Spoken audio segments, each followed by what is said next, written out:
Prophet Shuayb, alayhi salam, was sent to the people of Madian, a prosperous trading nation. They were not poor, they were not weak. They had markets, wealth, and influence. But their society was built on corruption. They cheated in weights and measures. They took more than they gave.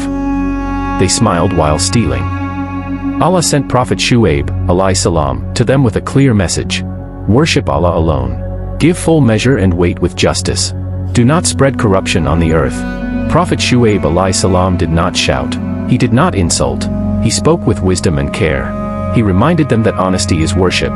That prayer means nothing if injustice follows it. That wealth without integrity brings destruction. But his people mocked him. They laughed and said, "Does your prayer command you to control our wealth? Should we abandon what our fathers practiced?" They accused him of weakness. They threatened to expel him. Yet Prophet Shuayb alayhi salam remained patient. He warned them gently again and again, "I fear for you the punishment of a dreadful day." Still, they refused. They believed their wealth made them untouchable. They believed business mattered more than truth. Then Allah's command came. Please, if you not subscribed to this channel, kindly subscribe now for more Prophet stories.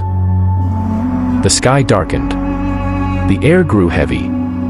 The earth shook beneath them. A mighty punishment struck them suddenly. Their markets fell silent. Their wealth could not protect them. Their power vanished in a moment. Prophet Shuayb, alayhi salam, turned away from their ruins and said, "I conveyed the message of my Lord. How can I grieve for a people who rejected the truth?"